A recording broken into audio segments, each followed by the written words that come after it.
Sur sa falaise de calcaire, l'église de Talmont fit durant des siècles office de citadelle. Telle une sentinelle, elle se dresse sur l'estuaire de la Gironde, entre Bordeaux et l'océan.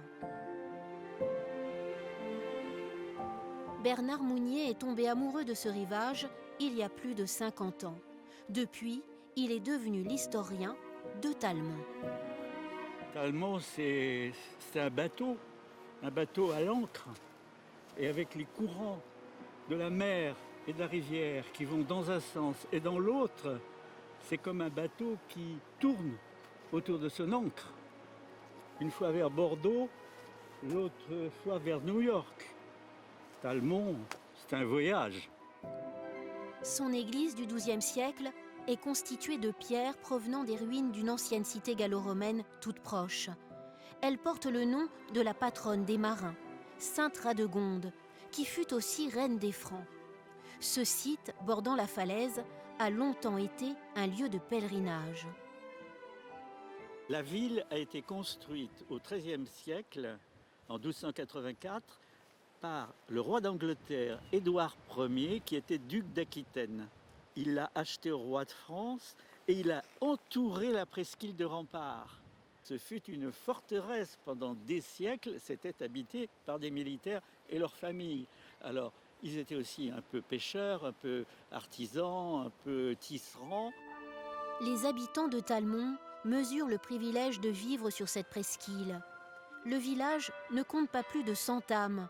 Parmi ses heureux élus, Odette Fouquet et son fils Laurent.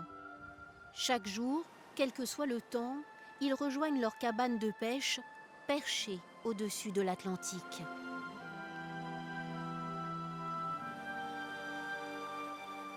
On ne va pas pêcher parce qu'il y a tempête. Voilà. Alors c'est pas la peine, on n'aura pas de poisson.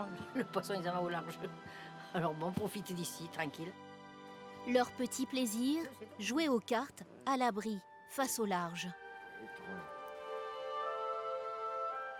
Avant, c'était les dames qui tenaient le carrelet pendant que les messieurs travaillaient la terre. Il n'y avait pas de cabane, Il n'y avait pas de cabane, il n'y avait que la passerelle. Il ne fallait pas avoir le vertige. Et c'était que les dames. Et c'était les dames qui pêchaient au bord parce qu'ils n'avaient pas beaucoup d'argent, ils attendaient le poisson pour manger. Là, si on attend le poisson pour manger, on va pas mal du souvent.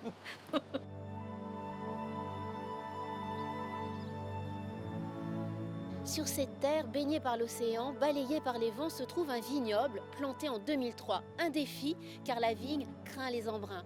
Mais grâce à des techniques de cultures ancestrales, le pari est réussi. Lionel Gardera a grandi dans une famille de vignerons charentais. Face au vent et aux embruns salés, il travaille sa vigne sans la brusquer, en respectant le calendrier lunaire. On utilise d'abord un calendrier biodynamique, ça s'appelle un calendrier lunaire, où on fait attention par rapport au travail du sol, par rapport à la taille, par rapport à la récolte, par rapport au positionnement planétaire, c'est-à-dire la Lune, où elle se trouve, etc. Il y a quelques jours par mois où il ne faut pas intervenir.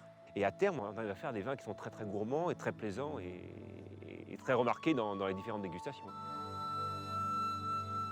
Avec sa silhouette si caractéristique, Talmont-sur-Gironde n'a plus rien d'une place forte militaire. Dans les petites rues du bourg, on se croirait transporté à la fois sur une île et sur un continent perdu au milieu de l'océan.